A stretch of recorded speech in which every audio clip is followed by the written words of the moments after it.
Let me welcome the Deputy Secretary of State, Kurt Campbell, to our committee. It's always a pleasure to have you here.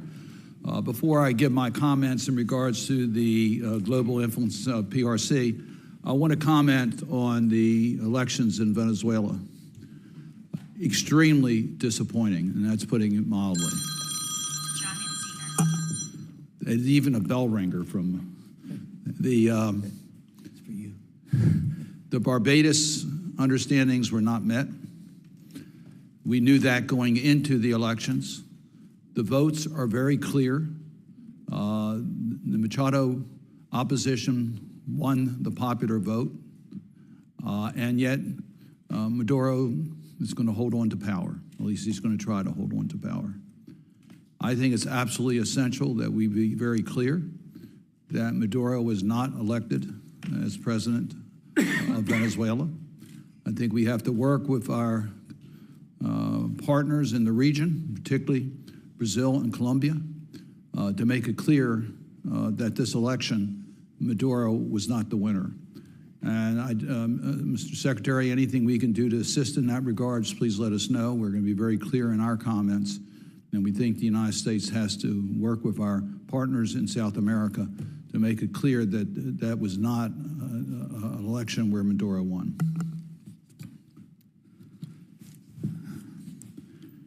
The topic for today's hearing is PRC's global influence.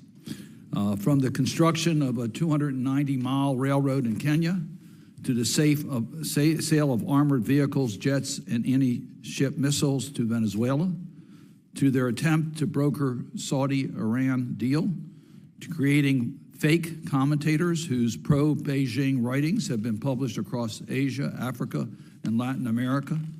China is competing with the United States for influence in every region of the world and across every domain. And yet, last year, Xi Jinping claimed, and I quote, "China does not seek sphere of influence. China will never impose its wills on others." I find that hard to believe, given all the evidence we have to the contrary. Look at Beijing's economic coercion of countries like Lithuania, who expanded their trade relations with Taiwan, or South Korea after Seoul deployed a U.S. missile defense system in response to the threat from North Korea. In fact, China is a country with a decade-long, well-documented track record of suppressing fundamental freedoms and abusing human rights.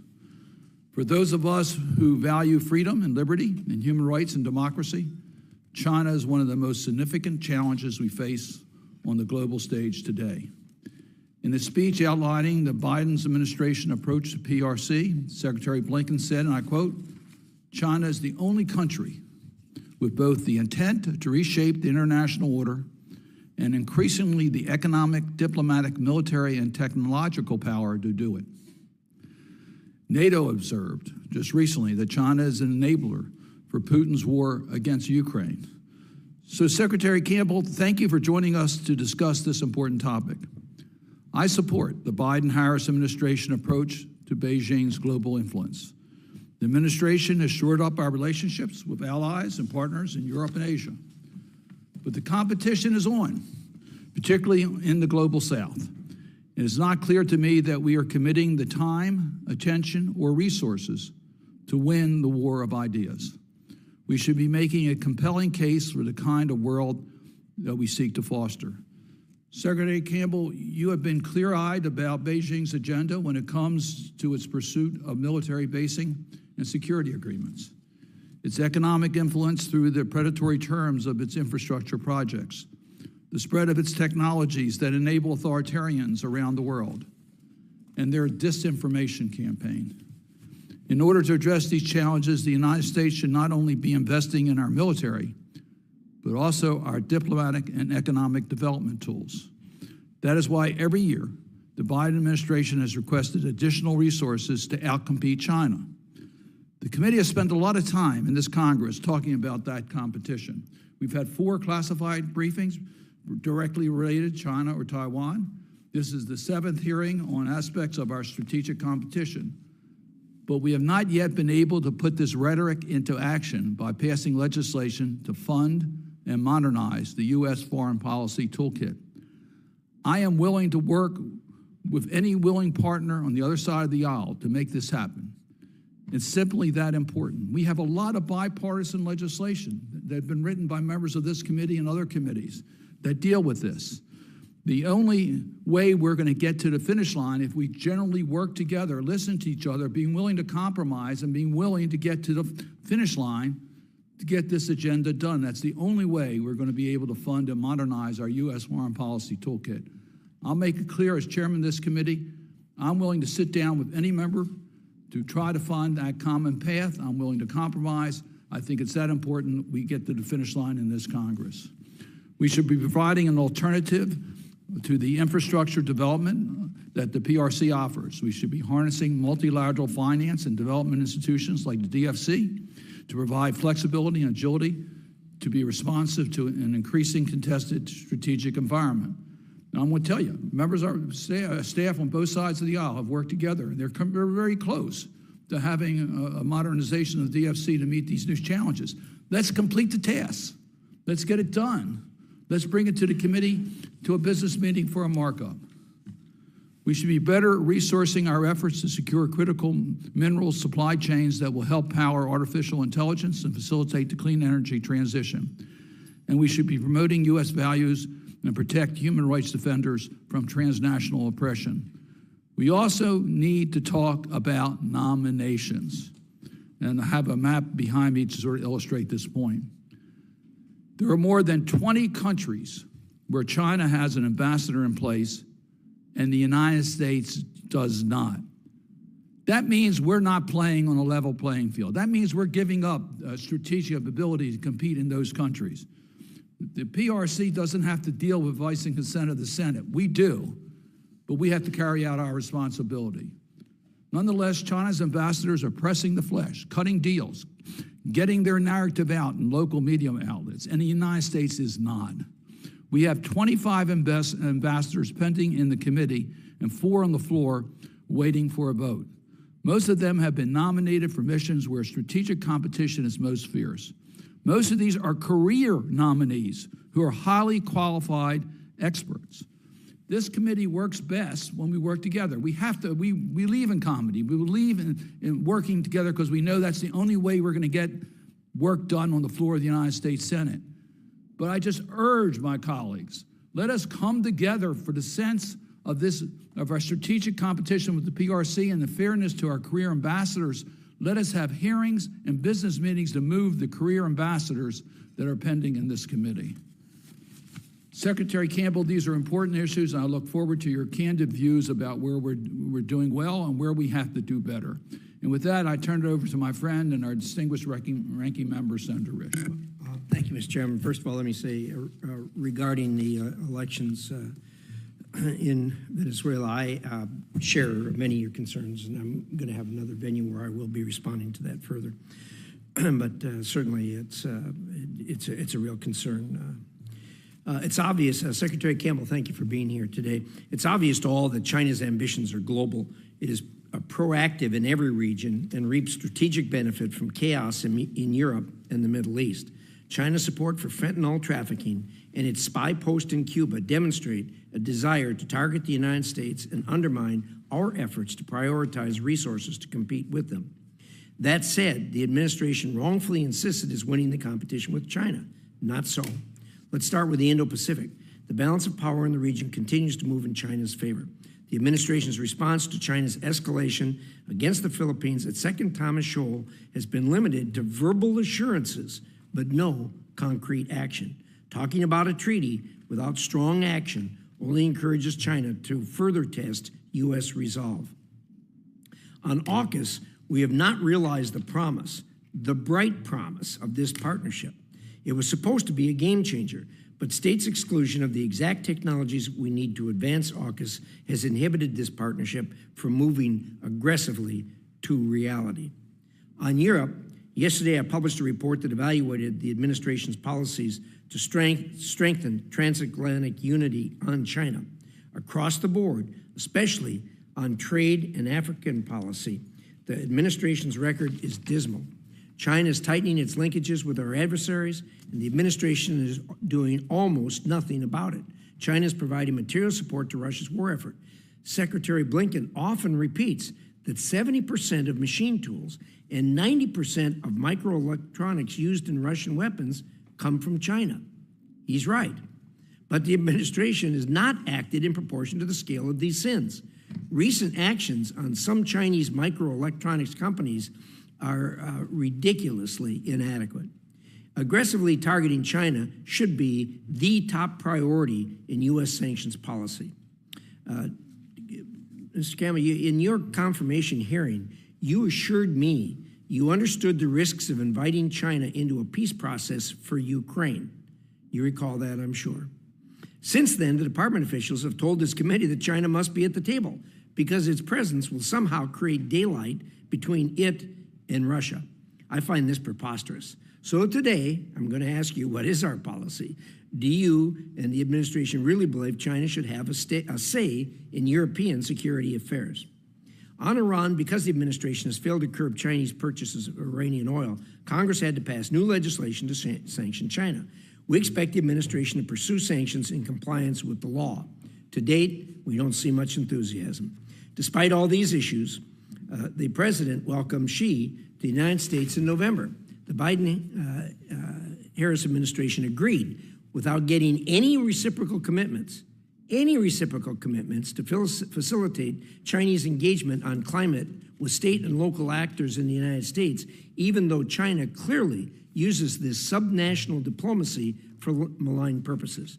The administration then supported this initiative's first events at Berkeley, a university that has failed to report hundreds of millions in research funding from China.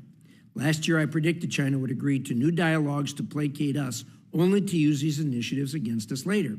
They just did that by canceling arms control talks yet again. How did State Department respond?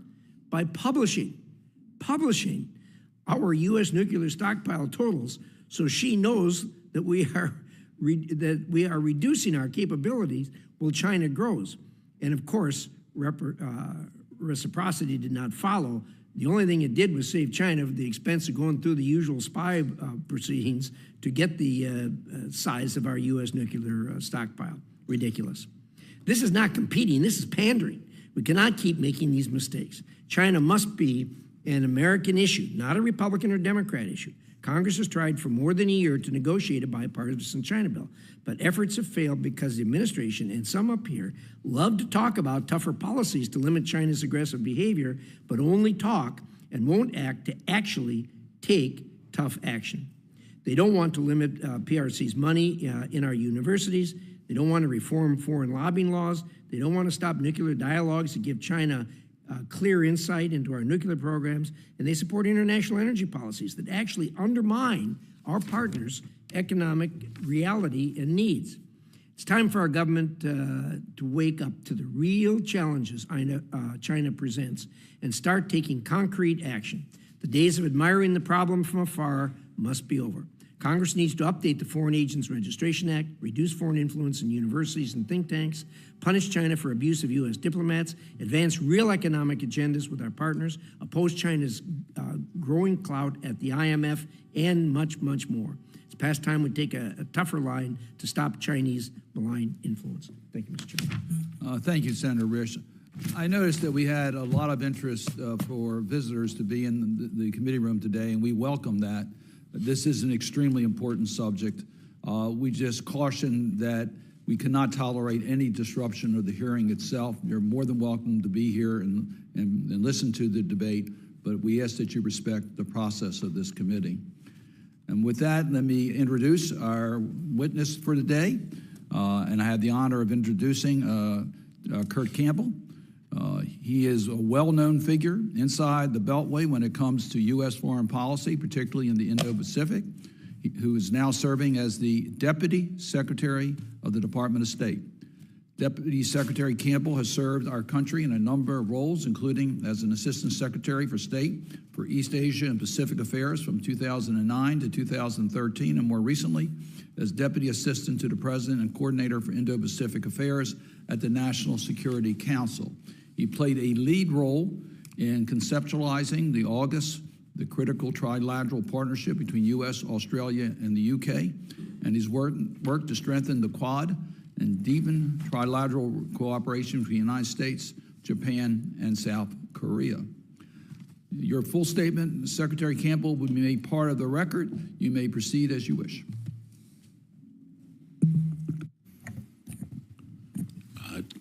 Chairman Cardin, Ranking Member Risch, first of all, let me thank you both and thank the committee for the confidence you placed in me when I was first presented to this committee 6 months ago. I've been in the job here at the State Department about 5 months, and I thought it would be useful in terms of the context of the discussion today to give you a kind of update on the particular issues that we discussed with respect to global competition as it relates to China.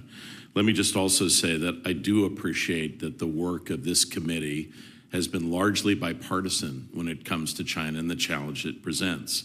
I also fully agree that the most intense regional arena for that competition is the Indo-Pacific, but it is increasingly global, and it is not limited to any one area. It spans every area of American pursuit: strategic, technology, business, military, across the board, and it will require a full-scale, intense engagement on the part of the United States to match that challenge. And I will say, I think the key ingredient in that is bipartisan purpose, but it is also working with allies and partners. And I'm proud of the fact that I've worked closely across the aisle and tried to build those partnerships with key countries. So let me just give you a few updates if I can. First of all, I fully support what you both have said about Venezuela. We've already been in deep consultations with the countries in the regions surrounding the country. There is deep anxiety in the region more directly. I will promise to you that we will be in consultation, close consultation with you as we develop our plans of action in the time ahead. A few things that I've been directly involved in over the course of the last couple of months, last 5 months or so.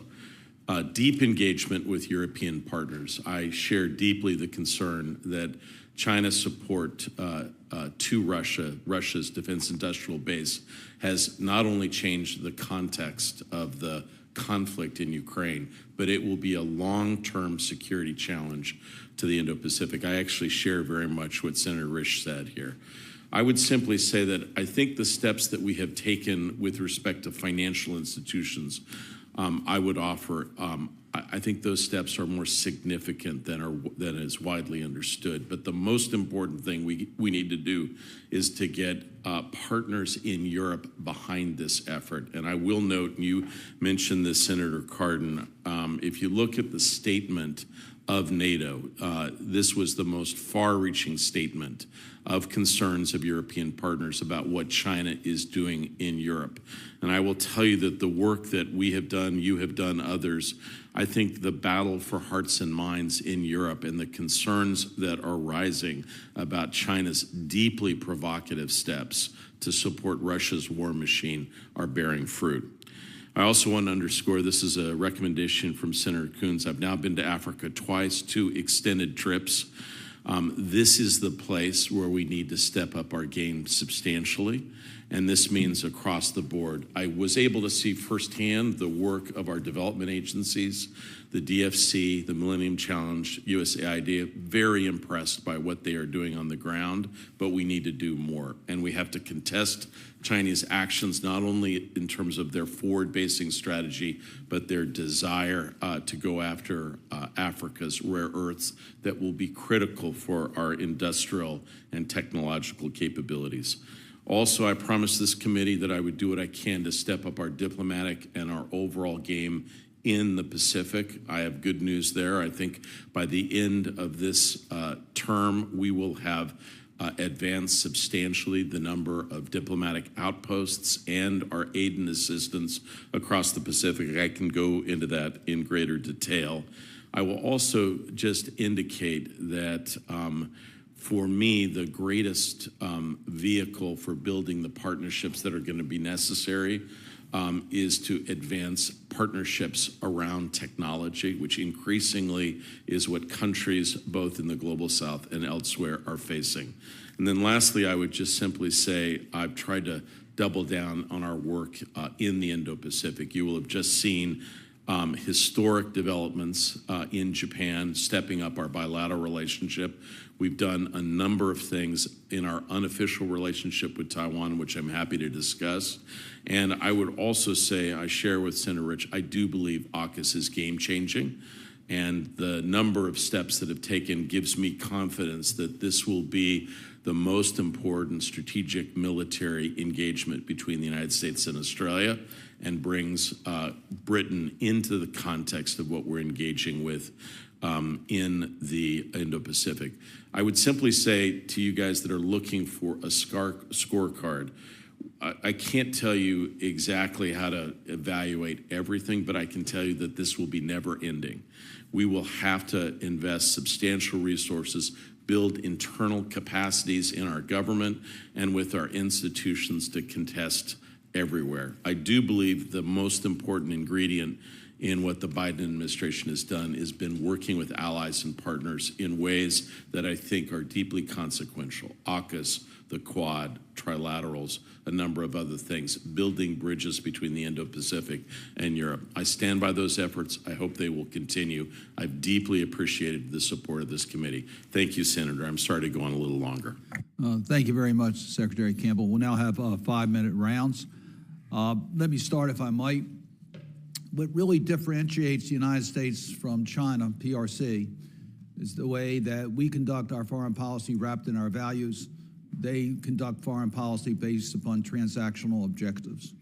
And President Biden has made it clear that our foreign policy will be wrapped within our values. So we promote democracy, good governance, respect for human rights. China uses corruption and force, if need be, as they're threatening to Taiwan, to try to carry out their foreign policy. So my question to you, as we develop our relationship with the PRC, how do you balance our commitment to advance the values that our foreign policy is based in, not just with our direct bilateral relations with China, but in countries in which we're competing with China? How do we balance the advancement of our values that are critical to our national security with the realities that we're dealing with regimes that differ from us and are prepared to do things that we find very objectionable? Senator, it's a great question, and I think you understand the context of it very well. I would simply say that a number of countries where we are contesting intensively, countries like Vietnam, even a country like India, a close partner, there are occasionally challenges that are presented in terms of the conduct of domestic affairs. I think the truth is that the United States, it is just intrinsic, both Democrats and Republicans raise issues of concern in every endeavor. I think that's critical. Most of our partners understand that and appreciate the need to address the issues that we raise. I would simply say that we cannot go back to a period where we place strategic interest at such a premium that we look the other way at egregious acts that cause concern to us. And I don't think that has been done. I do believe that in almost every case, the United States has been able to balance our strong foreign policy, national security interests with, as you put it, our key inherent interests in promoting democracy and human rights. And so ultimately what we're looking to do in some of these very challenging circumstances is to bend their trajectory, sometimes slightly, sometimes transformationally, in directions that that support freedom, that support democracy, and closer association with like-minded nations that we're working with on the global stage. I appreciate that. Congress has been your partner. Sometimes we can, as an independent branch, help you advance our values where diplomats have a hard time pursuing. We've done that in trafficking in humans with our TRIP reports. We've done that in the sanctions, the Magnitsky and others that require you to consider personal sanctions as well as sectorial sanctions. We did that with anti-corruption in the last Congress. So we look for you to give us additional ways in which we can be helpful to advance American values, Western values, global values in our relationship with other countries. You have to set priorities. We have to set priorities. We have a limited amount of time left in this Congress, and I want you to give me how high a priority is it for the United States Senate to confirm, particularly career ambassadors, where we have so many that are vacant today. If we do that, it takes floor time, takes committee time. There are other issues we need to deal with. How high of a priority is it for you to accomplish your missions to represent us in the State Department, for us to take up and confirm the vacant positions we have now in the State Department? So, look, it's a good point, and I do want to just underscore clearly your first issue. When Congress, when senators engage internationally, it helps us enormously. To the extent that we've had any assistance, and it's been modest at best, from China on fentanyl-related issues, it is largely because of delegations from Congress, from the Senate, going over, making the case powerfully about that this is not just an executive branch issue, it is broadly shared with the American people. When Delegation Senator Shaheen was in Britain recently engaging the new British government, they were able to hear directly bipartisan interests for why the special relationship is so important. So I will tell you that we are much more effective when you guys are engaged internationally. I support it. I very much want to see you guys out on the playing field. It helps us consequentially. To your very good point, look, I would say that, politics is a tough game. Take it out on us, the political guys. I work with wonderful people, professionals, and frankly, they deserve to be confirmed. Dorothy Shea is up in front of your committee now. She's been waiting almost 2 years. The place that really the Chinese are taking it to us is in international organizations. We have to be able to contest there. I don't like going to a country in which we sit down with the leader and we don't have an ambassador there. It hasn't been there for a couple of years. I find it embarrassing. I think it is antithetical to our strategic interests. And so, yes, I do believe we should put these folks on the field. Look, no one quarrels with strong military engagements. We have to do that. We have to invest in our military. But I think there sometimes is a tendency to underestimate how important our diplomats are in international organizations, in the global South, particularly when in small countries in Africa, they view the ambassador as the representative of the United States. Washington is distant. And so getting those people in place, I would say, is among our most important priorities. I'm sorry to go on so long on that, Chairman. Senator Risch. Thank you, Mr. Chairman. Thanks so much for being here, and I always appreciate your understanding of these issues and frankness. At your confirmation hearing, we talked about the situation of inviting China into the peace process for Ukraine, and you expressed your agreement with me that this wasn't a good idea, which is an understatement. In the meantime, the State Department officials have told this committee that China must be at the table. I'm assuming, like a lot of things, there isn't complete agreement, but help me understand this. Where are we on this, and how hard are we going to have to push to get this done right? It seems that our European partners get this, and for whatever reason, the place where you work doesn't seem to get this. So help me out. Thank you, Senator. To be honest, I'm not aware of those consultations that you have had. I will also tell you that I would generally say any kind of discussion like that is premature. The dominant arena of engagement is on the battlefield. I see no sign of Russians in any way easing up on their brutal offensives with Ukraine. If you signal too early your interest in getting to the negotiating table, I think it sends the wrong message, and it's a signal of weakness more generally. Ultimately, I had extensive discussions with your team about this. Senator, I must say I found those arguments quite persuasive, and I am personally troubled by China's actions, publicly stating that, we're in favor of peace, we're not taking sides, but then privately providing the support for their industrial base in ways that will change the balance of military power, not just in Ukraine, Senator, but in Europe for decades to come. So I find those quite troubling. I think they have to be accounted for more directly. I believe the United States, with its key partners in Europe, have to play the dominant role if we find ourselves in a situation which we hope for, that we can arrive at a just peace with Ukraine and Russia. We are nowhere near that right now, Senator. And so talk about what the nature of the table looks like and who's sitting around it, that's premature. Great thoughts. It seems to me that the Europeans and the rest of the world made a huge mistake with Russia over recent decades, thinking they were something that they weren't. And now the price is being paid for that. And I think the problem is there's some people making the same mistake right now with China, thinking that there's something that they're not.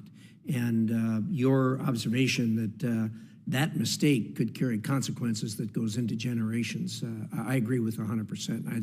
I think the Europeans, because of their experience with Russia, are very, very reluctant to make the same mistake with China. So, and I think China hasn't helped either.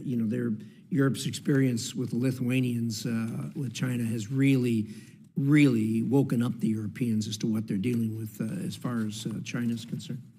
Look, Congress recently passed legislation on a bipartisan basis to sanction China for the oil purchases. And I'm not seeing, there was a lot of enthusiasm up here on the Hill for that. I'm not seeing the same enthusiasm for the administration, which isn't surprising because whenever we talk about sanctions, Treasury always pushes back to a degree, state always pushes back. We up here seem to be a little more ready to draw that weapon and use it. Your thoughts? Look, Senator, we've engaged on this quite a bit. I really understand and take your points to heart. I would point out, and I think you know it, you've heard it so many times, of the hundreds of other sanctions that we have undertaken more directly.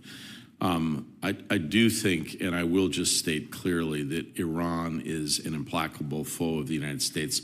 We have to contest them everywhere. Not just in the Middle East, not just with respect to the Houthis, but increasingly the role that they are also playing on the battlefields of Europe in Ukraine. So I take that very seriously. I understand the points. Sanctions policy, as you underscore, Senator, and you understand, are complex. There are often concerns about certain steps that you might take in a financial arena could have secondary, tertiary effects.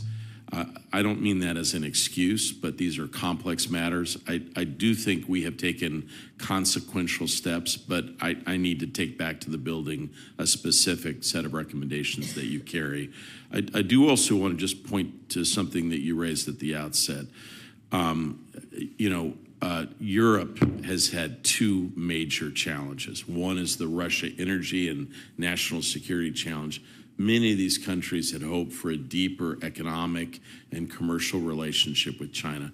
I will tell you, after substantial discussions, both in my previous job, Senator, and this job, Europeans understand the risks. They are coming around. We're working much more consequentially with them, not just on Russia, but China as well.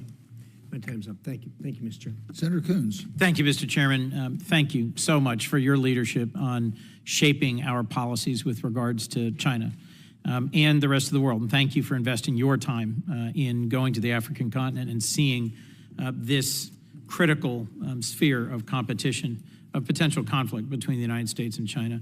Let me just first ask about partners and allies.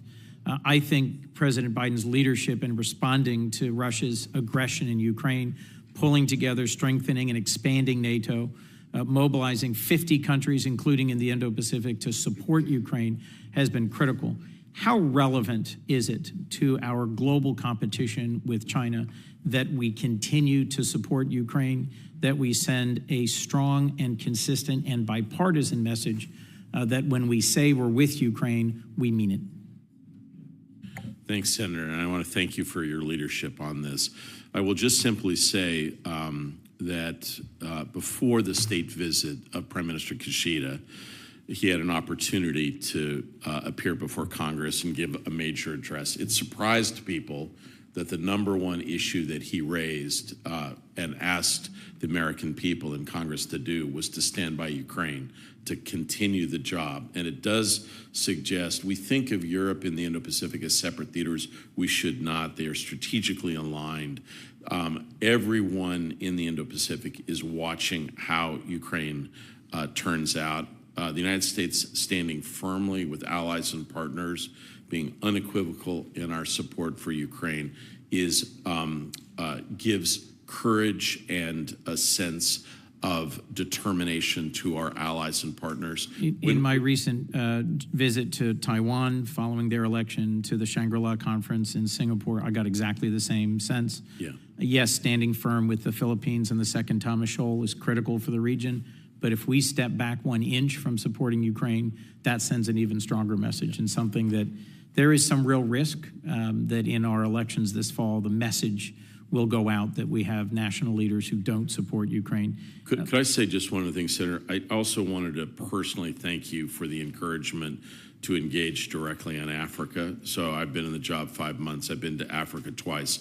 I will go a third time, and I will tell you quite directly, it's the part of my job that I feel the strongest about and I'm most committed to, and I ask for the support of this group. So I would say we need more in a couple of different arenas. I think more in terms of our ability at the DFC and the Millennium Challenge account, more congressional visits.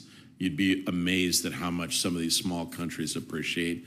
And I got to just tell you, like Africa right now, we have 14 noms that are waiting for votes across the continent. And I would just simply say, I think it helps us in terms of really making the case for Americans. Let me pick a relatively obscure one, Eswatini, formerly known as Swaziland, one of the very few countries on the continent that still maintains relations with Taiwan, not the PRC.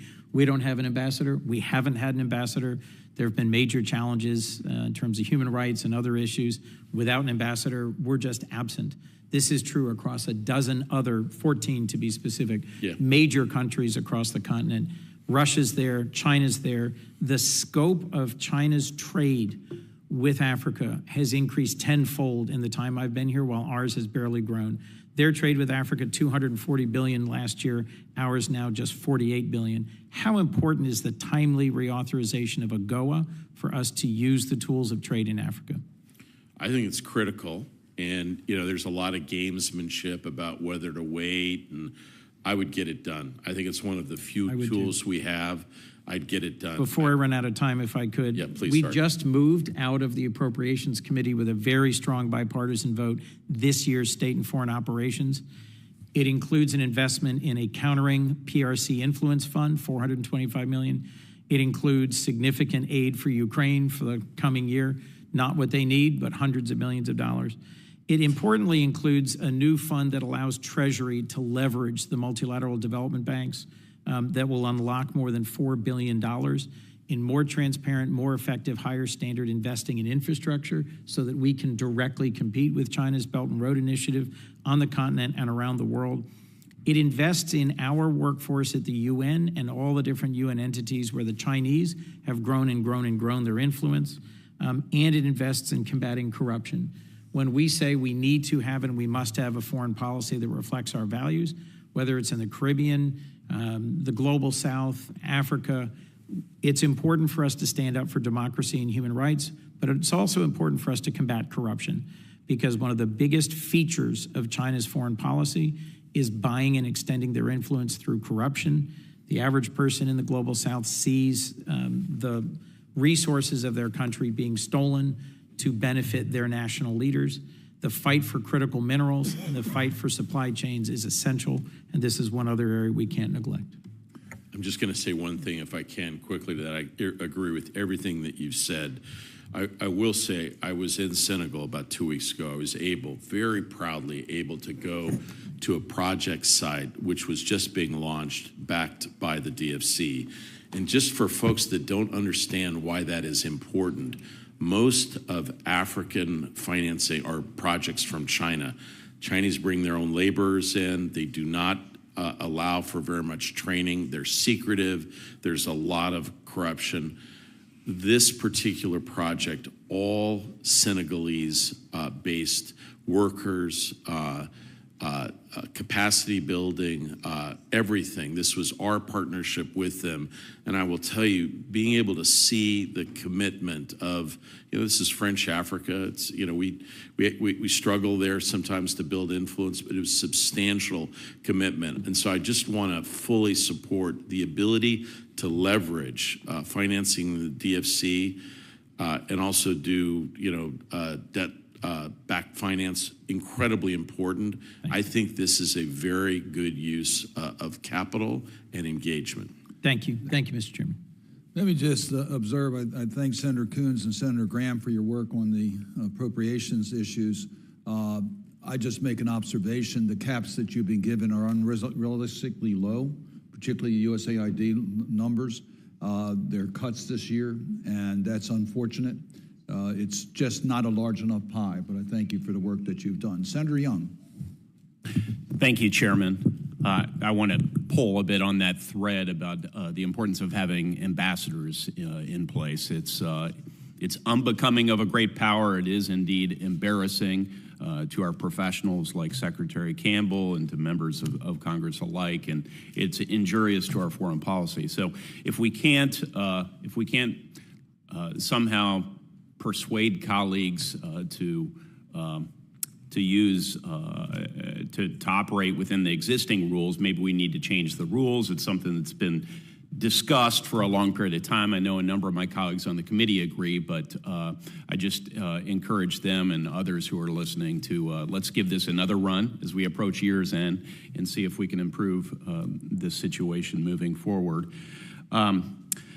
Mr. Secretary, I'm so grateful for your service and your accessibility. Thank you for all you're doing and all you've done to serve our country. The PRC continues to be defined as a developing country, defined by international financial institutions, development banks. This hampers our ability to get China to pay its fair share of contributions to multilateral institutions. It ensures their access to generous loans and financial terms from these self-same institutions that they shouldn't have. And it presents a normative challenge.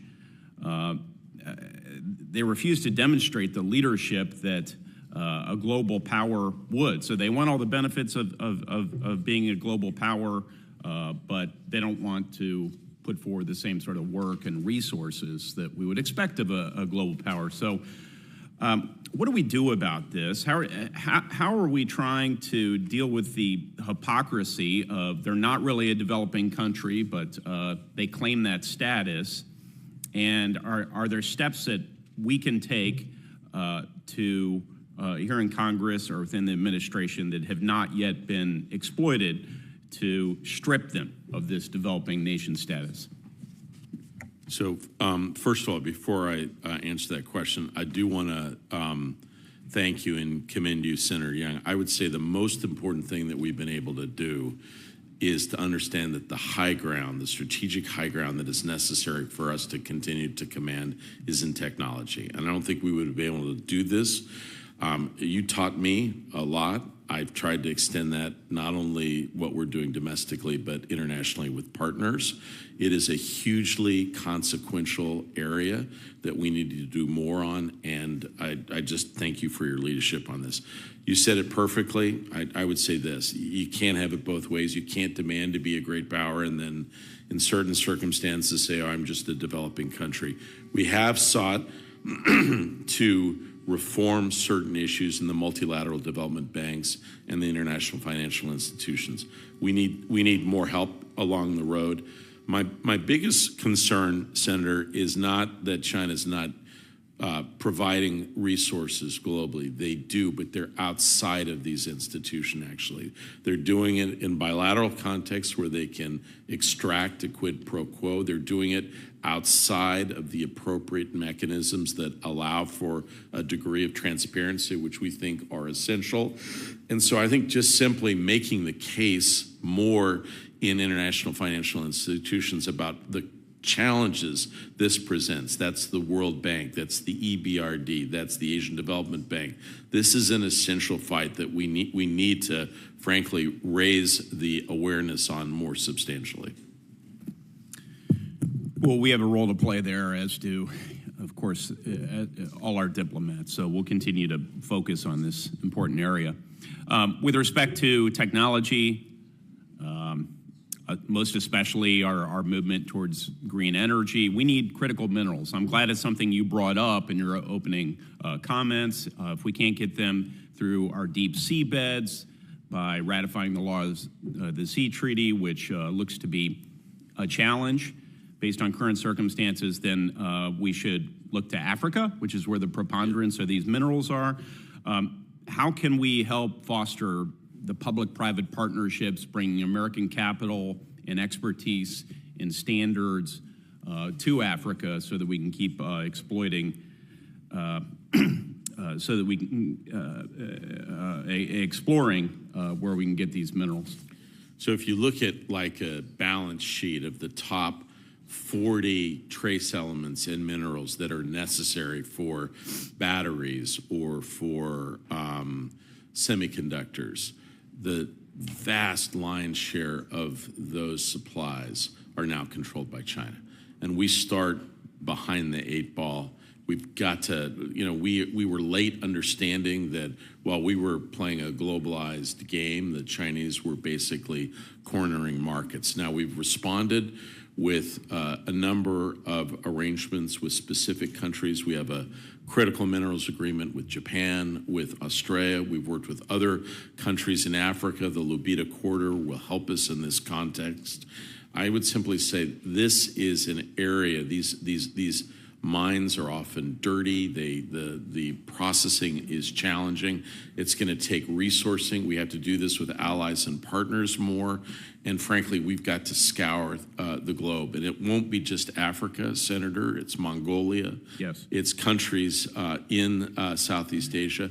And it will be our intent to continue to prosecute this. One last point I think it's important to make, because I did not support the Inflation Reduction Act, but the reason we pursued the CHIPS and Science Act, and a handful of Republican colleagues joined me on that effort, was in part for purposes of economic resiliency. The Inflation Reduction Act took the opposite approach. We've become far more dependent on these upstream critical inputs, and that was never, I think, seriously wrestled with before we took this approach to mitigating climate change. Thank you. Thank you. Thank you, Senator Young. Senator Merkley. Thank you, Madam Chairman. Thank you so much for your work, Secretary Campbell. 2 pieces I wanted to address. First is Chinese strategy of transnational repression. They have greatly expanded their effort to suppress dissent abroad, particularly among the Chinese diaspora. They have a host of tools. They persuade governments to detain individuals who have been critical of China, to deport individuals back to China.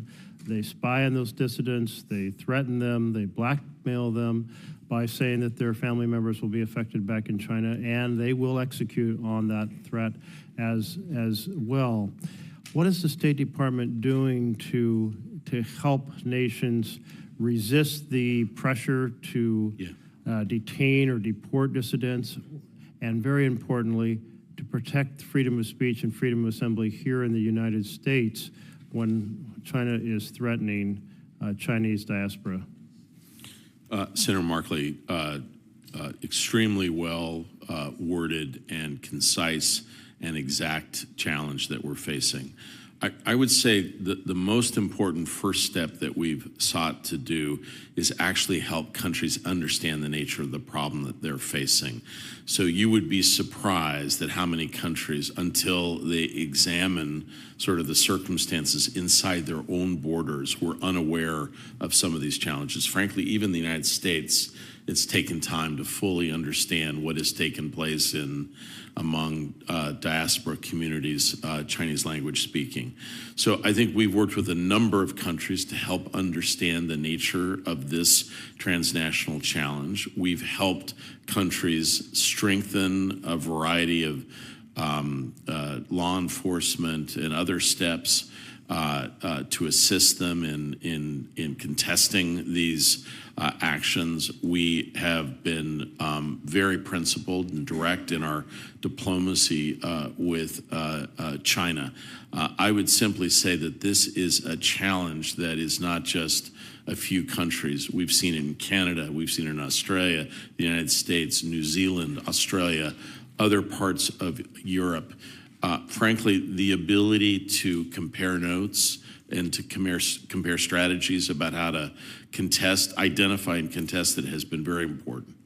Yeah, thank you. Freedom House has now documented Chinese transnational repression in 36 countries. Yeah. So it really is spreading in an effort to shape how they are viewed around the world. Another area where China is expanding its influence is within the United Nations.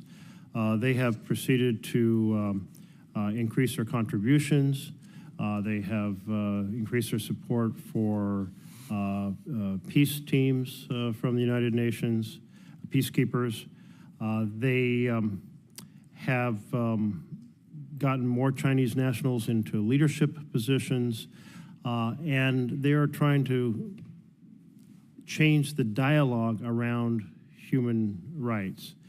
In terms of the Universal Periodic Review this last January, they submitted false information about many of the actions of China in the domain of human rights.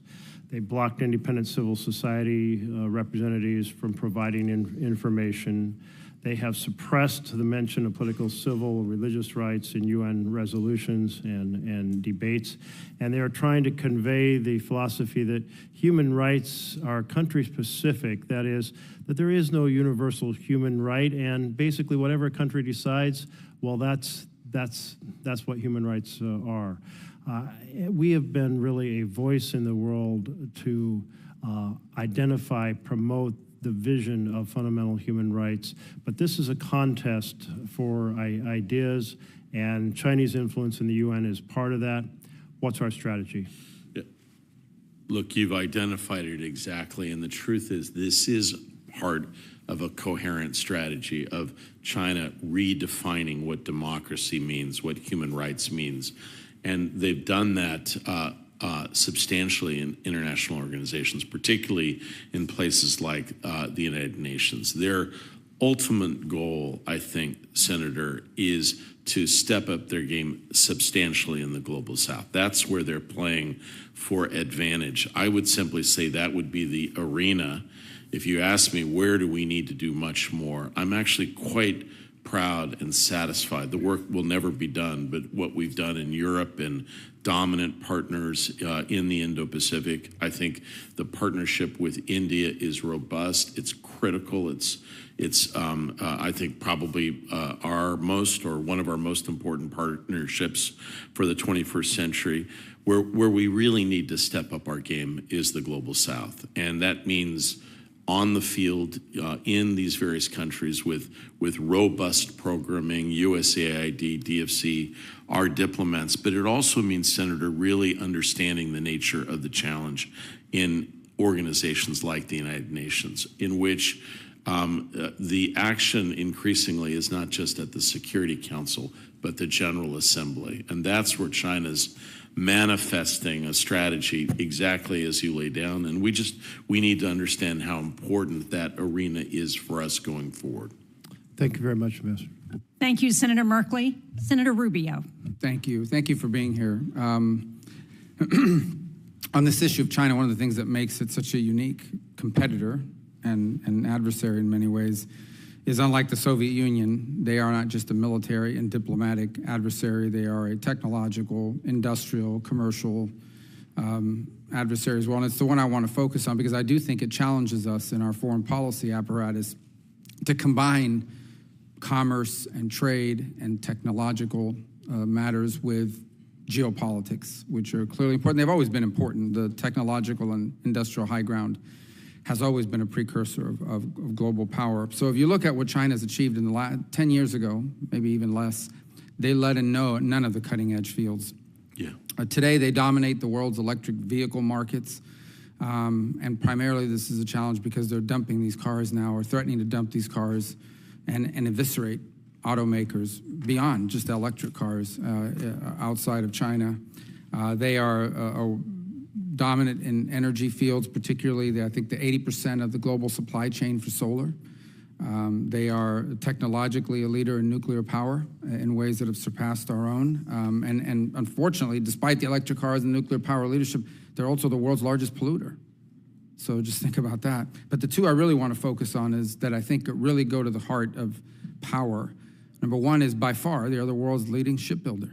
Yeah. They're building aircraft carriers. They're building this fleet of LNG ships. They're even building cruise ships. And we all understand that shipbuilding is at the core of the ability to project power, not just military, but commercial. And they are the undisputed king of basic industrial inputs, steel and cement. And these things that are not glamorous, they don't have Netflix miniseries about steel and cement or shipbuilding, but these are at the core of national power. They used to be at the core of our national power. We don't win World War II without industrial power. So how does that fit, this whole view of this domination that they're establishing in these key core industries within our broader confines of something that's not simply military or diplomatic? I mean, how are we melding that into our strategy? Because some of these are going to require us to lean heavily into our alliances, in essence, make sure that our allies in some sort of a consortium fashion are not just protecting their domestic industries, but protecting the existence of non-Chinese Communist Party-controlled sources of steel, cement, shipbuilding, and the other fields that they seek domination in. So how does this fit into the broader construct of our strategic approach to this challenge? Great. Senator, I accept and deeply support that general worldview that you've just laid out. I would just add one or two things on the first part. You know, there is a huge debate in the kind of intellectual foreign policy whether this is another Cold War, right? The one thing I worry about sometimes about that debate is that when you say Cold War, it conjures up views of the struggle we had with the Soviet Union, which, as you described, is really monochromatic. It was really in a couple of different sectors. And in truth, our economies were not linked at all in any way. One of the biggest challenges for the United States as it constructs a strategy, and I'm going to try to answer the second part of your question, is that there are very few countries that are more interdependent than the United States and China. And at the same time, there are very few countries that are more uncomfortable with that interdependence. Both the United States and China are both taking steps to ease, to remove elements of that connectivity, financially, manufacturing, lines of communication. So that's one of the biggest challenges. How do you take steps that then don't hurt your own economy? But the point that you make, I could not agree with you more. If I look, in government is about just surveying a list of challenges, like how can you figure out what to do about it? If I would ask the two things that we really need to get our act together on, naval shipbuilding, both surface ships, but submarines as well. When I came into the White House, I thought, and I believe still do, that our submarine program is the jewel in the crown, right? But one of the things that became clear looking at AUKUS is how much more, and I thank the people at this committee, that we had to invest in our own industrial base just to keep up, just to get subs back in the water that are in dry dock. We just have to do better. And the truth is there are a lot of reasons why shipbuilding is challenging. We've got strong shipbuilding in the Northeast. We don't have enough workers. We don't have enough capacity generally. There are 1,000 reasons why naval shipbuilding is challenging.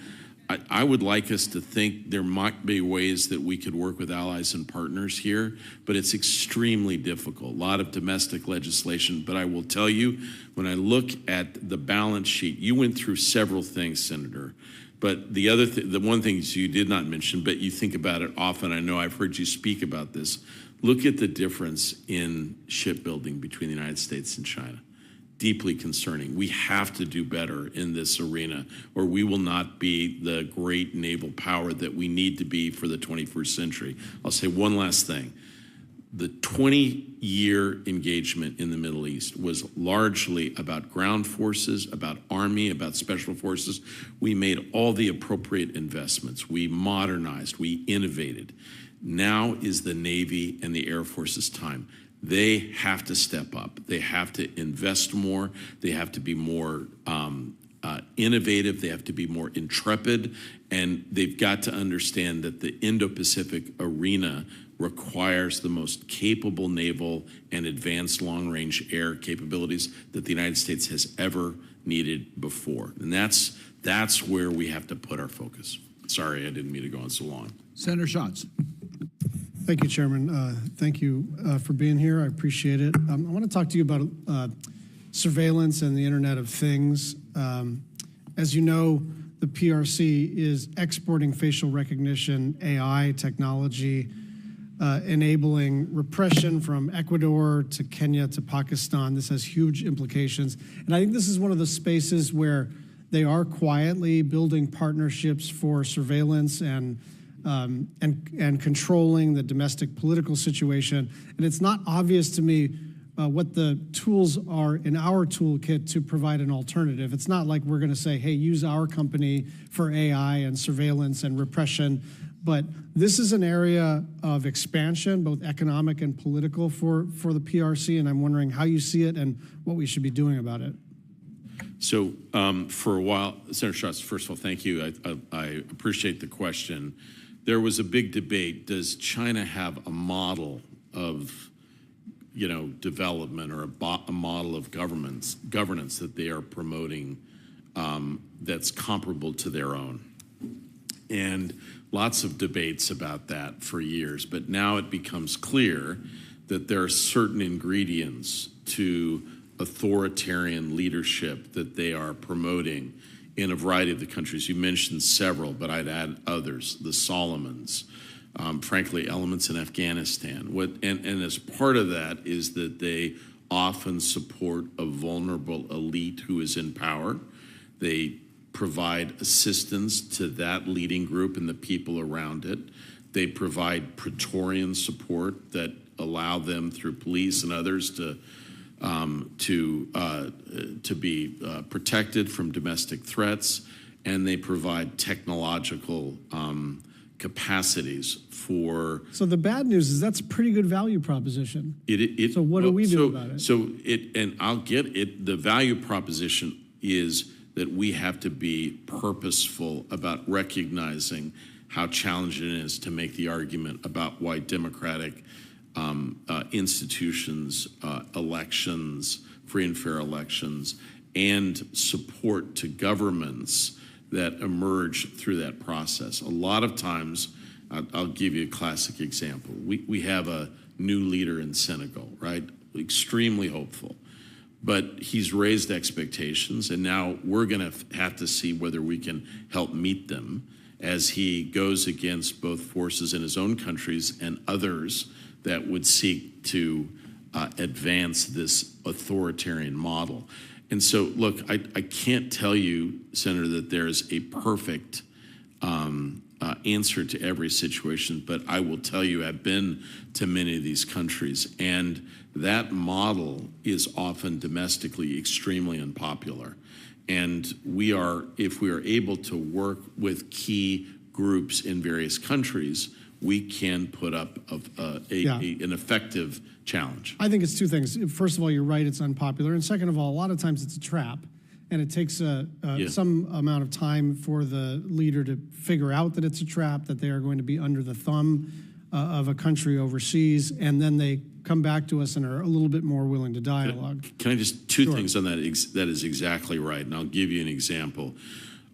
When China negotiates these foreign basing, and they often initially describe them as just, it's just a little, kind of a little dock here. Before long, local authorities of host nations are unable to get on these bases. They're not able to actually control their own territory. That's number one. Number two, Yes, the Belt and Road has been substantial, but many of the processes that the Chinese used in terms of financing in particular, the bill is coming due in many of these countries. These were not gifts, and some of the concessional loans are substantial, and they have real interest payments, and the Chinese are not interested in renegotiating. We can use some of those to our advantage. So on Belt and Road, just a quick final question. It seems to me, I mean, look, we as a country started to be alert to Belt and Road, and I think it precipitated a lot of smart foreign policy actions. On the other hand, there's part of me that thinks that what China did was two things, right? Debt trap diplomacy and what you're talking about, but also just simply overpromising. And I think we've got to get in the habit of talking about it, not Belt and Road as if it is some insurmountable perfect strategy, but a little bit of an overextension of political, like an overreach here that we can take advantage of. I agree with that. Thank you. Senator Shaheen. Thank you, Mr. Chairman, and thank you, Deputy Secretary, for being here today and for your work. Senator Kaine and I just came from a hearing at the Armed Services Committee on the presentation on the Commission on our National Defense Strategy. They said two things that I think are really relevant for this conversation. First, that we are facing the most dangerous global environment at any time since World War II, the end of World War II. And second, that we need an approach that coordinates all elements of our national power, which has been part of the discussion that we've heard this morning. And I just want to, at the risk of beating a dead issue, I want to go back to the nominations. And I'm sorry that our colleagues on the other side of the aisle aren't here, because China continues to prioritize their diplomatic engagement, their ambassadors around the world, particularly in the global south, as you pointed out. And yet, we can't get our ambassadors approved, even the career ambassadors, not just in Africa and South America, but also in places like Albania and Montenegro, in the Western Balkans, where Albania, many in Albania see it as a direct affront that we still don't have an ambassador in Albania after they've been willing to take Afghans when we needed to evacuate Afghanistan, when they've been willing to take Iranians from Camp Ashraf to help us out. And we still have our career ambassadors to Albania and Montenegro being held up on the other side of the aisle. Senator Barrasso, I'm glad you got here, because this is a conversation that I think is important for everybody. I would echo what you had to say about Dorothy Shea, who I had the good fortune to work with when she was ambassador to Lebanon.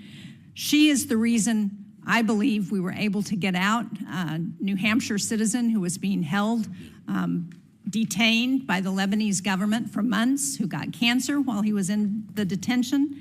And to have a career ambassador like Dorothy Shea being held up for partisan political reasons is antithetical to the national security of the United States.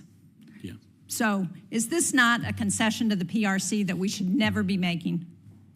Yeah, look, I could not agree more with that. First of all, let me say it was great to see you in London, Senator. I also appreciated meeting your husband. We are going to the Celtics game. Sorry, only 2 tickets, so that's the way it's going to be. Just to your particular question, I do want to just say the effect that it has on morale of the people that I work with. You know, if you're in government or you kind of walk down the street and you're a military officer, every single person tells you, thank you for your service, a little salute and such. Almost every week I get a letter from someone who is somewhat surprised that a Foreign Service officer has helped them in a time of difficulty when they're ill or something, and they write a note and they're like, I'm surprised by this. Like, I don't know why I'm surprised, but this person went beyond the call to help me and my family in their time of need. And I think there is a tendency not to recognize the unbelievable competence and patriotism of these people. And no one tells them thank you for your service. I think we should do that for the military folks, absolutely. but we need to recognize that these people are often working in harm's way, lesser resources, under enormous duress. You see them yourself. You're out there traveling.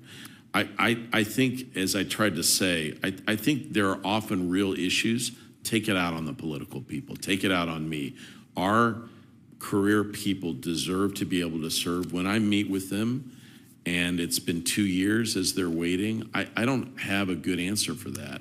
And I also think it makes me feel like I can't do my job persuading people that I respect to get on with this, to move this on. And trust me, there is not one country where we're contesting China, where we go to that country and we've got a strong ambassador and China doesn't have someone. Listen, they're out there, and we need more people on the field. I couldn't agree more.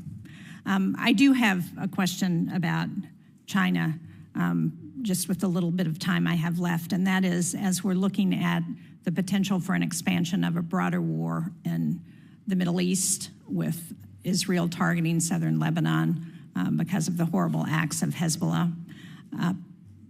Where's China going to come down on this, and what role are they going to play? So I will say this, Senator, before this is a horrible, tragic war.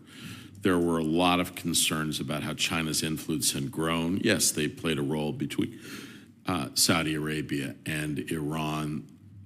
You'll note that since the conflict has begun, tragic, horrible, the country that people call to engage, to be involved directly, is the United States. And China is largely absent. Their engagement has been largely shallow. I would say I do not believe, Senator, that they don't want to see an enlargement in the war. And I think they are worried about the potential for escalation. But at the same time, they really haven't weighed in with their diplomatic might in the situation involving the Houthis. They have not been as direct about their concerns about escalation to Iran. They have raised it in certain circumstances, but not with the power and influence of a great power like China. I think we would expect them to do more, and we continue to call on them, as we do on other countries, to make sure that their voices are felt. I do acknowledge that this is a extremely delicate and worrisome time, and we're doing, Secretary Blinken, in addition to, he's on this long trip through the Indo-Pacific, he's on the phone every night with the countries in Latin America to basically figure out our best way forward on Venezuela, but he's also working the phones in the Middle East to try to prevent a escalation and, frankly, to move us towards a hostage exchange and a better set of circumstances in Gaza. Thank you. Thank you, Mr. Chairman. Senator Barrasso. Well, thanks so much, Mr. Chairman. Thank you very much for being here today. We had a briefing last week that many of us attended on the committee on basically who's helping Russia and what roles there are in that. And I wanted to go along that area of questioning because I'm concerned about China's support for our adversaries. Clear China's actively helping both Russia and Iran evade U.S. sanctions. In fact, oil revenues from China are propping up Russian and Iranian economies. They get to buy them at a discount, so China benefits from that, and then Iran and Russia get the money from China. I view China as using Russia as a wrecking ball. China using Russia as a wrecking ball. Iran right now is exporting almost 1.3 million barrels of oil to China every day. When there's supposed to be sanctions in place, the Treasury Secretary says, well, they can't do any more, but the New York Times pointed out just how much oil we're allowing, that the U.S. is allowing, and the sanctions that are being evading. The Chinese Communist Party providing the materials, the technology, the components that Russia and Iran need to wage their wars. So it just seems to me the administration has failed to prevent China from purchasing Russian and Iranian energy resources. Do you agree? So first of all, let me just underscore, I completely accept your proposition. Increasingly, we're seeing a group of nations of aggrieved actors that are challenging the United States and its partners globally, and that includes China, Iran, North Korea, occasionally others associated with that effort. My own sense is the most important arena, Senator, that we need to contest that, frankly, is currently in Ukraine. And you mentioned this, but what China has done in supporting the Russian defense industrial base is a subject of deep concern. Now, we've sanctioned hundreds of firms, but the most important sanctions, frankly, are around financial institutions. And I would just have you note that if you look at the trajectory that Europe has traveled in just 8 to 10 months, 8 to 10 months ago, almost no mention of what China is doing in Russia. Look at the NATO statements that took place in Washington, with many senators supporting that effort and being deeply engaged in the 75th anniversary. Increasingly, Europe is on side and taking their own steps with respect to sanctions, and I believe that this is an arena that our efforts are paying off. I think it is absolutely clear what you're describing, this association between Russia, North Korea, China, and Iran, increasingly purposely challenging us everywhere. I think our primary answer, yes, we have taken sanctions, but Senator, I would tell you that the most important thing that we have done is build a comparable group of allied nations working together. So I would just simply say, not only is NATO probably stronger than ever before, I think you have to give credit to the previous administration focusing on investing in the military, and we've followed through with that. And a lot of countries are now at 2%, well over half, approaching 2/3. It's deeply important. The connections, though, between Europe and the Indo-Pacific, what countries are supporting Ukraine to the hilt now? Japan, South Korea, Australia. This is unprecedented, and that's largely through the support and encouragement of the United States. So I would simply say that I think the best remedy to the challenges that you accurately describe is our ability to work with allies and partners. Earlier in the discussion, we talked about bringing new partners into the fray, countries like India, Vietnam, others in Southeast Asia. I'm proud of the work we've done in the Philippines. But this is something that we're going to have to contest across the board. Well, let me just add to that, because I agree with what you're saying there. I mean, I view China as the puppet master here, pulling the strings with what's happening in Iran and North Korea, as well as Russia in their efforts. And the concern is that with our involvement in a number of locations around the world, whether it's with Ukraine, whether it's in Israel, that this is an effort by China to ultimately have us engaged in a number of places and ultimately make it easier for them to take Taiwan, which I believe is one of their single goals. So I would just say this, though. The relationship between these authoritarian countries is very complex, Senator. And I would only offer to you is don't underestimate Russian agency here. Putin is a master at even playing the weak hand. He has his own interests. He's been very effective at maneuvering China in this respect. But I would simply say each are playing their, subtly trying to advance their interests. For the United States, we need to realize that our associations are deeper. They're based on democracy largely, people to people, a large consensus of the people that elect the leadership. These countries are animated by leaders who are distrustful, often deeply distrustful, and they're often subtly maneuvering against each other. Like, I'll give you an example. China and Russia are competing now for influence in North Korea, and China is anxious about some of the steps that Russia has taken with North Korea. China is competing with Russia in the Arctic and the stands. It doesn't mean that there's a division or gulf, but it just means that there is a complex diplomacy among these various countries that are aggrieved by us, and we have to keep that in mind as we construct our own diplomacy towards them. Thank you, Mr. Chairman. Senator Murphy. Thank you very much, Mr. Chairman. Good to see you, Mr. Secretary. I'm going to ask you two questions, one on disinformation and one on China and the Middle East. So one of China's most effective national security tools is propaganda and misinformation. Their investment dwarfs the investment the United States makes. Estimates are that China's spending somewhere in the neighborhood of $7 billion per year. The United States clearly does some of this work through the Department of Defense, but inside the Department of State exists the Global Engagement Center, which is funded at a relatively paltry $61 million, but over the course of the last half decade has done some pretty extraordinary work to track Chinese misinformation and to help local actors be able to fight back. The Global Engagement Center is set to expire. The authorization for the center is set to expire at the end of this year.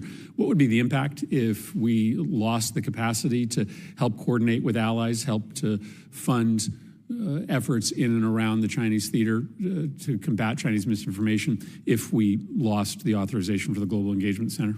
Senator, first of all, thank you for the question. Let me just say, I think some of the work that the GEC has done in the last couple of years is deeply innovative and helpful to American purpose.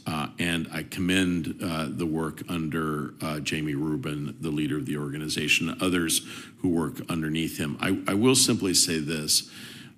What it has done that has been made a difference in a number of places is simply illuminating the strategies, the actors, and the strategy that both China and Russia have undertaken. And so these countries' ability, China, Russia, to manipulate and maneuver is done largely out of public view. When you expose it, it actually can be quite purposeful and effective. I would simply say that you are absolutely right. It's a small amount of money. We have a little bit at DOD that we're working, but the challenge is enormous. I'll just give you one example, Senator. When I was asked to go to the Solomons to basically contest what the Chinese were doing there, I remember waking up in the morning, getting the local newspaper. On the cover, this is right after the war had started in Ukraine, was a long story about the chemical and biological weapons facilities that the United States maintained in Ukraine, right? Clearly effective Russian and Chinese disinformation. And we just have to do a better job contesting this globally. A first step would just be the GEC reauthorized. I think the GEC has done more on Russia than China, but I think it's stepping up its game substantially on China as well. Yeah, just in the last year and a half, 22 different reports produced by the GEC specifically naming Chinese propaganda efforts, which, as you state, is sort of the first and sometimes most effective tool. Let me turn to the Gulf. Obviously, we have had a number of conversations with this committee about the administration's conversation around extending a security guarantee to Saudi Arabia. That would impact our broader security obligations in the region towards all of our Gulf allies. I want to ask you about the future of Gulf cooperation with China. I think the history suggests that our Gulf allies are sort of seeking to have it both ways, right? We'll play the United States off against China fairly regularly, and there's very recent evidence of that. Saudi Arabia's massive investment in the leading Chinese AI company, certainly contrary to U.S. national security interests, the ongoing maturation of UAE's defense relationship with China. I guess I have two sort of simple questions for you on this portfolio. One, do you agree that a security treaty with a country like Saudi Arabia only makes sense if our China policies are aligned? And two, is there any reason to be optimistic that the Gulf nations are going to do anything other than continue to play the United States and China off against each other to get the best deals that they can get on economic investment, security, relationships, et cetera? So it's an important question, and I do think when we're talking about some of these fundamental decisions on the part of the United States, security guarantees, substantial investments in technology, we often say, look, we don't ask countries to choose, but we want them to have choice in certain circumstances where we're putting our stuff on the line, whether technology or our commitment to support you. I'm afraid it is a binary choice. And I think we would have to insist on that as we go forward. I will say the Middle East is complicated. Senator, you talked about the whole region. There was a period not long ago where Israel also very deep engagements with China and the United States, has chosen largely now to engage directly with the United States because they understand the nature of what they were doing had implications for their own security, given China's other actions.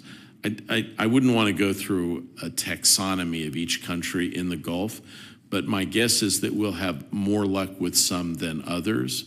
But ultimately, the process of this all rests on other issues being resolved, and it is just enormously challenging. So I do think we are right to try to contest. It's an important region, but at the same time, we also have to be clear that we have some real advantages.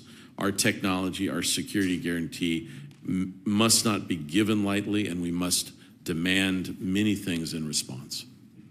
Senator Kane. Thank you, Mr. Chair.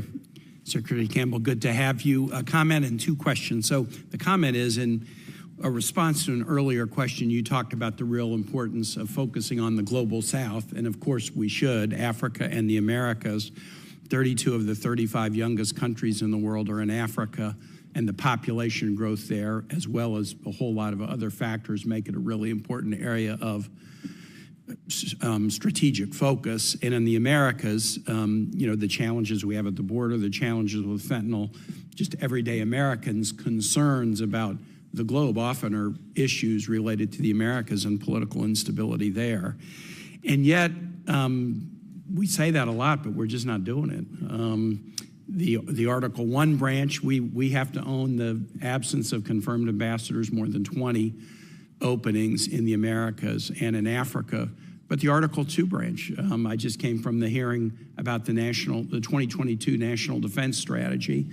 That strategy has one paragraph about the entire Western Hemisphere, not much more about Africa. We are actually reducing military investments in AFRICOM and SOUTHCOM. They continually raise that they are under-resourced. We had an opportunity in the area of the world I'm most familiar with, the Americas. We had a real opportunity in Ecuador following a popular election that threw out a longtime pro-China government to step up and help Ecuador be a success story, a pro-democracy success story. The previous president said, all you got to do is put me in a trade deal. I'm the only nation on the Pacific coast of the United States, of the Americas, that doesn't have a trade deal with the U.S. Ecuador didn't have one because of the pro-China government that had been in place for 25 years. We didn't do it. We basically, the administration, and I strongly support this administration, but the view is that trade deals aren't good politics. We didn't do the one thing that President Lasso was asking us to do, and now we have a much more complicated situation in Ecuador. So the comment that I'm going to make, and then I'll move to a question, is we talk about the global south a lot, but if you measure it by resources, if you measure it by energy or focus, we are going backwards, not forwards. And that really, really troubles me. Now, my question is this. On the fentanyl topic, in November of 2023, Presidents Biden and Xi met in Woodside, California, and they talked about steps that China might take to begin helping us interdict fentanyl by blocking precursors, largely from coming into Mexico. 9 months later, what's the report card on whether those commitments by China are being met or not? Yeah, thank you. First of all, just on your first questions, when you travel around, you are left with, particularly in the global south, with a sense of there's so much more to do, and there is a concern, as you suggest, Senator, that maybe we're going in the other direction. And I, as a person who has long supported the Indo-Pacific, I recognize that we're moving more of our capacity there, but I don't think we should be shortchanging our engagements in Africa or Latin America. It will come back to haunt us. So I share those issues. I believe in them as well. I will also say that, we talk about contesting narratives that the Chinese and the Russians promulgate in the global south. The dominant one that the Chinese and Russians use is the idea of American decline. And those views can be pernicious, and frankly, They can use disinformation, and they can also use headlines from our own newspapers. And I think one of the things that I would suggest is that when we come together in bills or activities that suggest national purpose and a degree of consensus, that's the area that we've largely been the strongest. I see that more, frankly, now in the Indo-Pacific than I do in the Global South. My hope is this committee in the future will help us think about bipartisan approaches that are not just about military, but are about our levers of ability to invest, diplomats just across the board. I think I'm probably preaching to the choir here. So the best grade I could give on the fentanyl, I was at Woodside, I was involved in this diplomacy closely, would be an incomplete. There are some modest steps that the Chinese have taken. There are some criminal prosecutions they've undertaken. They've wrapped up a few of the companies involved. I do just want to underscore how challenging this is. There are a large number of precursor chemicals and a large number of companies. They are innovative. They are moving around Asia. I think one of the reasons that China is addressing this issue is not just because we've asked, but Congress has been deeply engaged as well. Frankly, probably the visit of Senator Schumer and the team to China in advance of that had as much of impact than anything that we have done. But I would also say it is the case that synthetic opioids are not just affecting the United States. Europe and parts of Asia and China as well. This is a global scourge. I think increasingly the Chinese recognize that since so much of that is coming from manufacturers in China, that they have to take more steps. They have not done so to date, and we need to stay on them. And this is a critical national security issue for us. I commend you for raising it and focusing on it. Thank you. Thank you, Mr. Chair. Senator Booker. Thanks so much. I want to pick up on some of the themes that my friend Tim Kaine brought up, but Mr. Secretary, I'm so grateful that you're here. But I just want to pick up on something because this concern about China and its dealings with Saudi Arabia. Can we just be specific for a second? We are in negotiations with Saudi Arabia on a treaty right now, correct? So I think it'd be fair to say that we're in deep negotiations right, with the Saudis. The ultimate manifestation, there are many permutations. I understand. Yeah. I don't want to take all my time doing that. I guess what I'm trying to say is when I'm in the region, when I'm sitting with leaders there, they want to deal with the United States of America. They want deeper ties, deeper relationships. They know that from technology to economy to military, we're their preferred dance partner. But when we don't engage with them, they're looking for other dance partners to hedge their bets. That's a fair statement, correct? Yeah. Now, when it comes to our competition with China, if we find a way to move forward with Saudi Arabia, we get a lot of advantages by locking them in to things that benefit us. Whether it's while China and Russia are trying to undermine our currency, we secure the dollar being used for oil trade. While we have a fierce competition going on militarily, we have shown that when we lean into partnerships, not only with our competitors in Russia or China, but even with our competition for military sales with European countries, we lock Saudi Arabia in. And then when it comes to the economy or technology transfers, we've been able to use our partnerships with other countries to box out the Chinese. And so this is a time that I see, if we're really talking about a global competition, to pick our partners and further lock in American advantages. Wouldn't you say that that's the opportunity that we're at least seeking in these negotiations? Senator, that's exactly the strategy that we've attempted. I think it has borne the most fruit in the Indo-Pacific, and we talked about this earlier. That's the Quad, that's AUKUS, that's the trilateral with Japan and South Korea, mending fences. It's bringing the Philippines in. It's working with Southeast Asia, with Thailand, with Vietnam, with India. Yeah, so whether you're talking about India, whether you're talking about Japan, whether you're talking about Australia, whether you're talking about European allies, whether you're talking about Africa or South America, people are looking for strong partnerships. And when we step up, people prefer to deal with us because China has a really bad reputation in these countries. Is it correct? So look, I would say that, you know, a job like mine, probably a job like yours, there's lots of stuff that could get you down.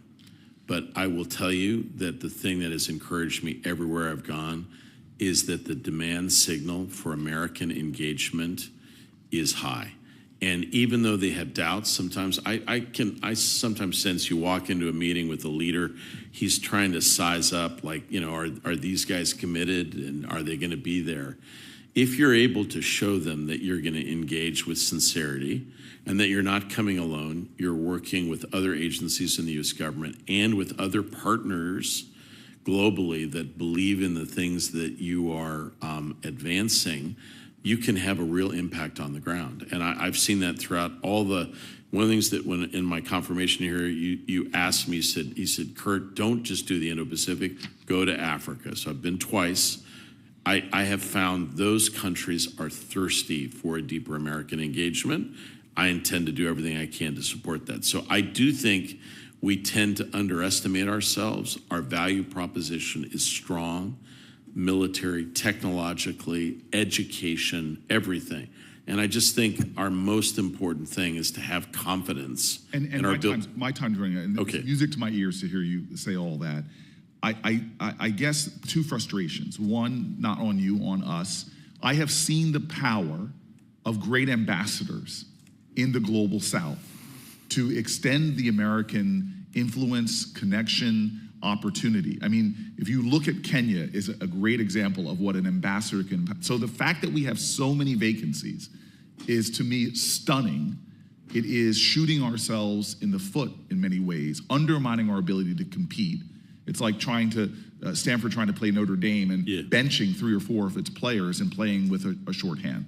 I just want to add to that because I know other people have said it. But for the final point I want to bring up here is what is frustrating me when I do travel to Africa is to see how obviously important we see our military strength in trying to counter what we're seeing in the Sahel with terrorism. Nobody can argue with that. But the thing that inspires me the most is when I visit and see the power of U.S. investments, not just in Feed the Future or PEPFAR, but business investments and infrastructure investments. The unbelievable, just the libido corridor investment is, to me, how you really do counter what China is trying to do and the urgencies for that. And so I guess what I want to just have you finish on is something as simple as the Development Finance Corporation, which is an incredible tool to compete with. And Congress is going to be considering reauthorizing the BUILD Act, which created the DFC. Just for the record, can you express the urgency for something like this, as well as improvements that we could be making in the program as it stands right now? Thank you, and great questions. Can I just build on a point that you made? So, you know, when you're in a job like mine, you go to these embassies and you're constantly evaluating leadership there. I was just in Gabon. Not a lot of Americans go to visit. First-time ambassador, probably one of the most effective young women. And I watched her engage her team. You know, the State Department occasionally can have highly hierarchical, these guys, young people, first tour, pitching in, feeling they could talk in meetings, hugely impressed. And small amount of assistance, but taking it to the maximum, right?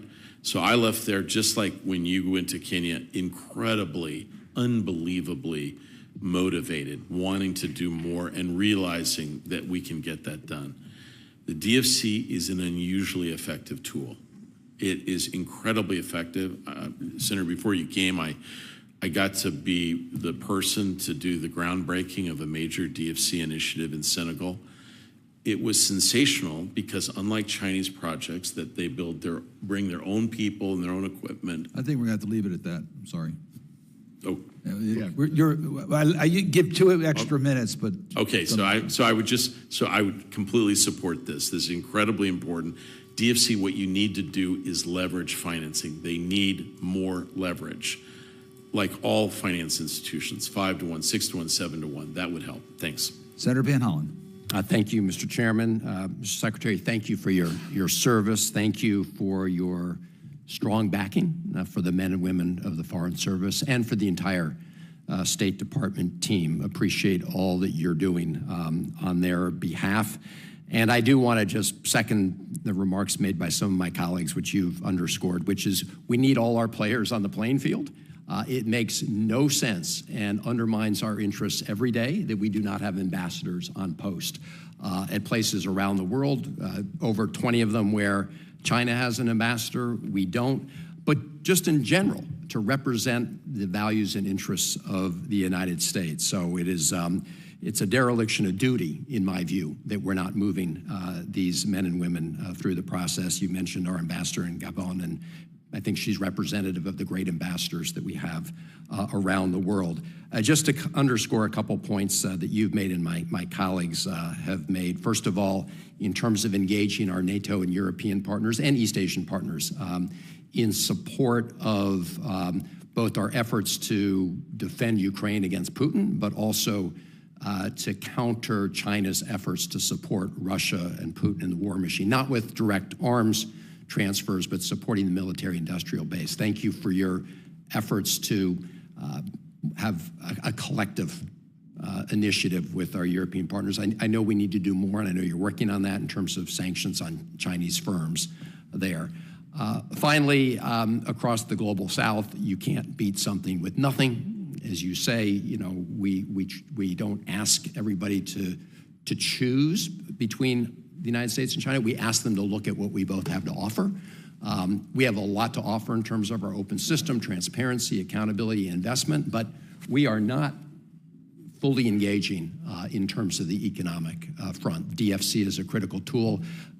Look, I support our military efforts in Africa, China, but my view is that we're probably overweighted there and underweighted when it comes to these other areas of competition. Now, some parts of the world don't need our direct public investment. They don't need a subsidy. They don't need the DFC. And that includes Saudi Arabia, some of the Gulf countries like the UAE. And I just was 2 weeks ago on a trip that included stops in Saudi Arabia and the UAE. In Saudi Arabia, I met with the Crown Prince. I also met with the Minister of Communications, Abdullah Al-Swawa. He mentioned that he'd had a very productive meeting with you.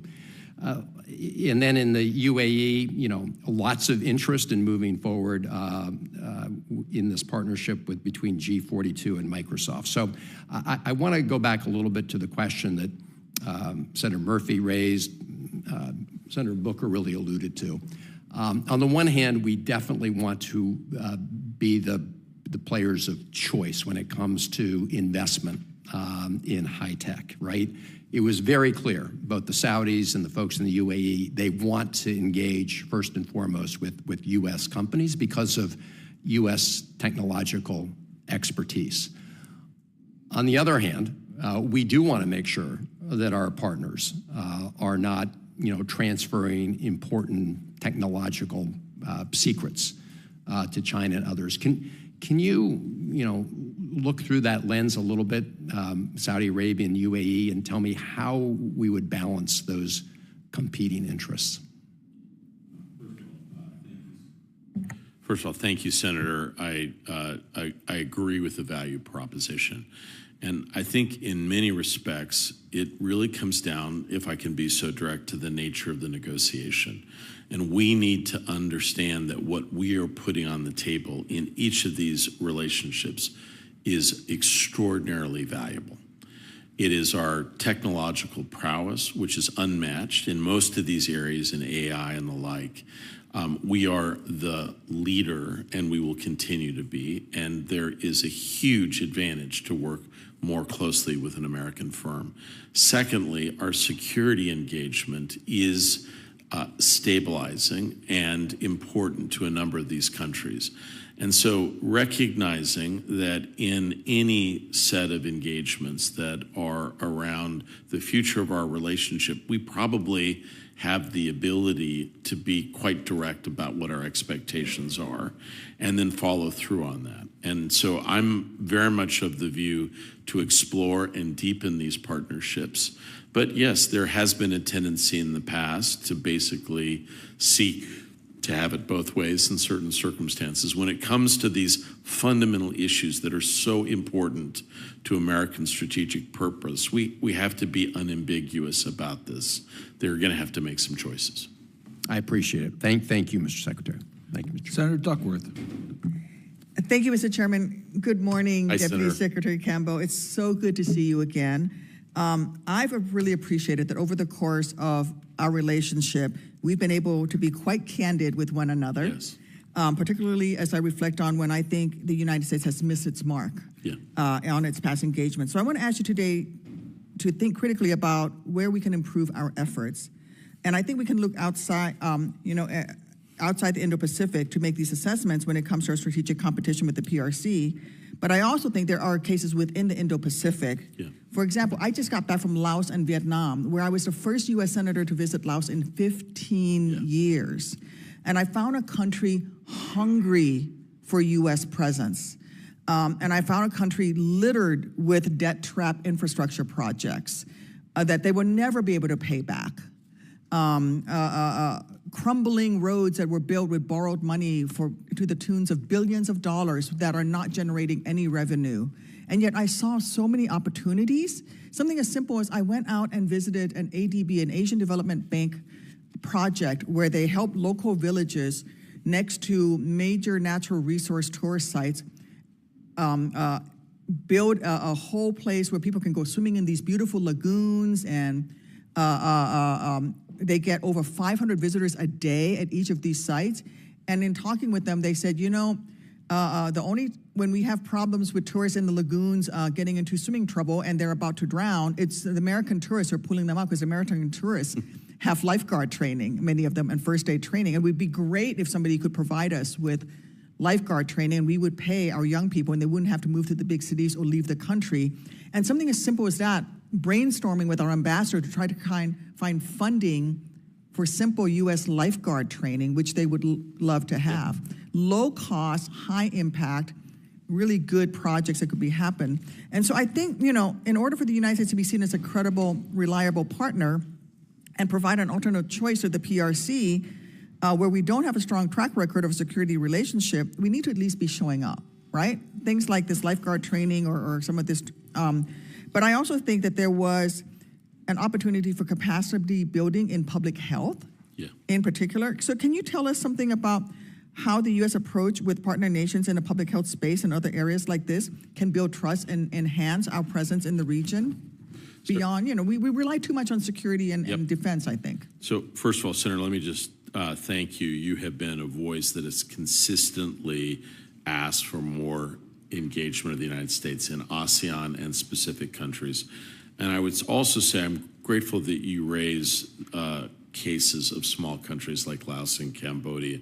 There's a tendency sometimes to think that these countries are just in the Chinese orbit, and that's that.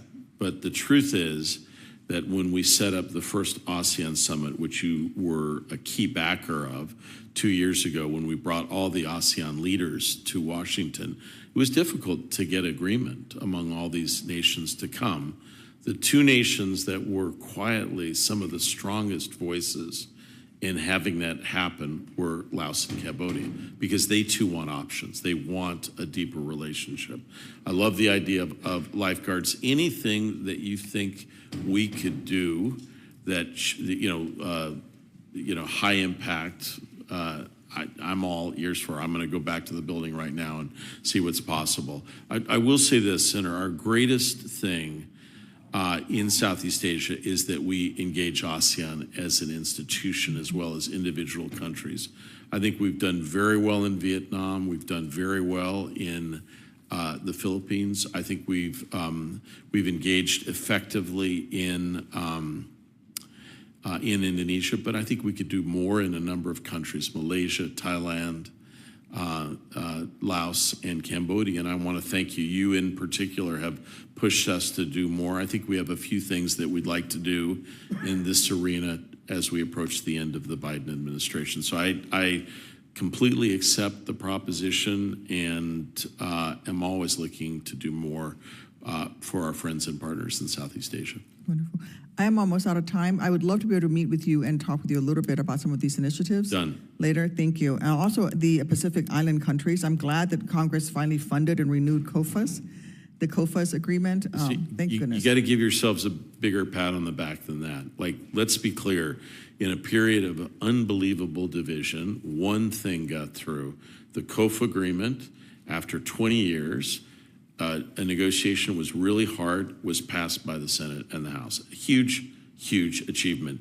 Made a big impression on our countries in the Pacific. So you should not dismiss that. That was a big act of legislative leadership and helped us enormously. We are doing much better in the Pacific than we were 3 years ago, and that's largely because of the urging and support of this committee.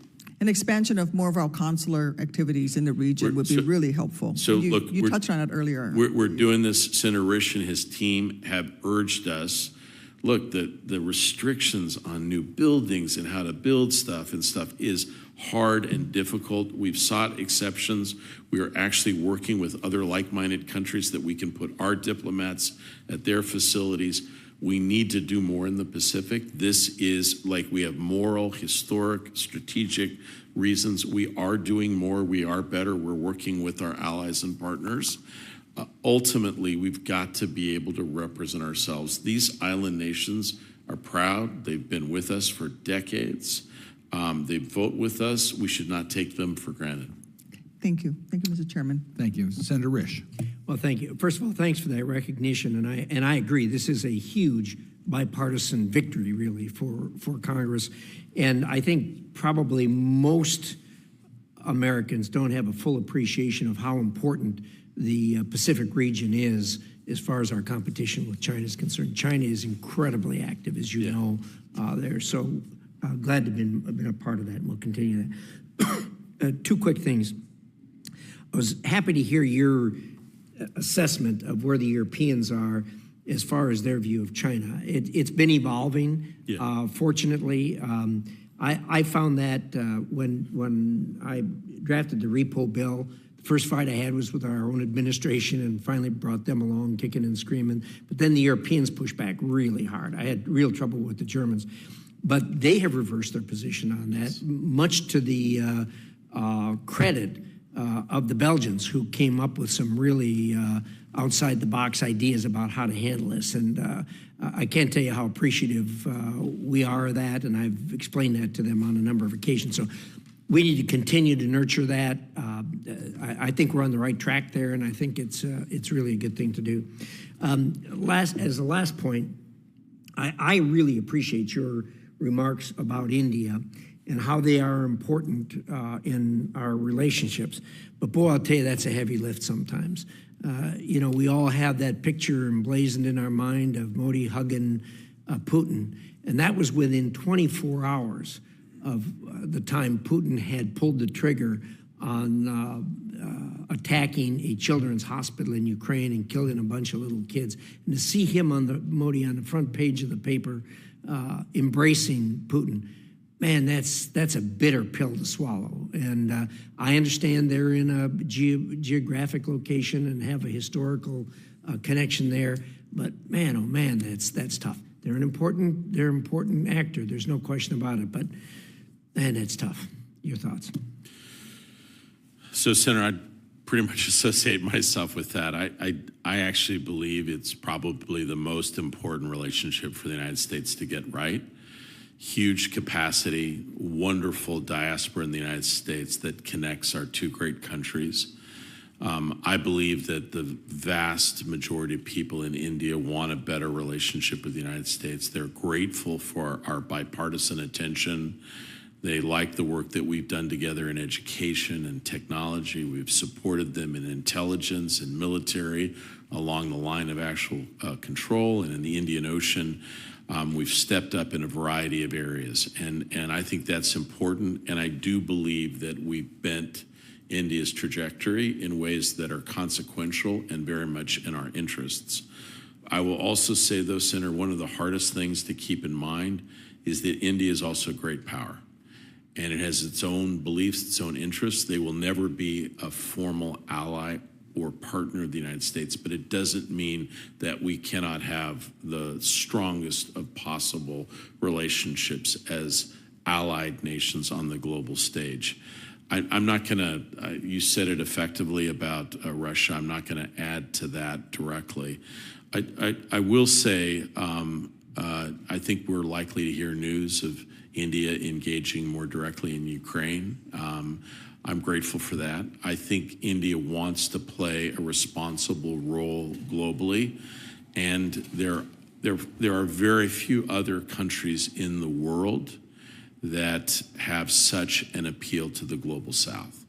And their ability to engage there is unmatched, and we are seeking to work with them there in Africa and elsewhere. So I think you've got to take, if I could just tell you my own sense, you've got to take comfort in some of these things and recognize fundamentally that in a number of things that we're engaged in, India is an active and supportive partner, and build on those things. And over time, hopefully, we'll have less of those things that you point to that cause us concern. Thanks for that assessment. Well, Secretary Campbell, thank you very much for your service to our country and for your being here today.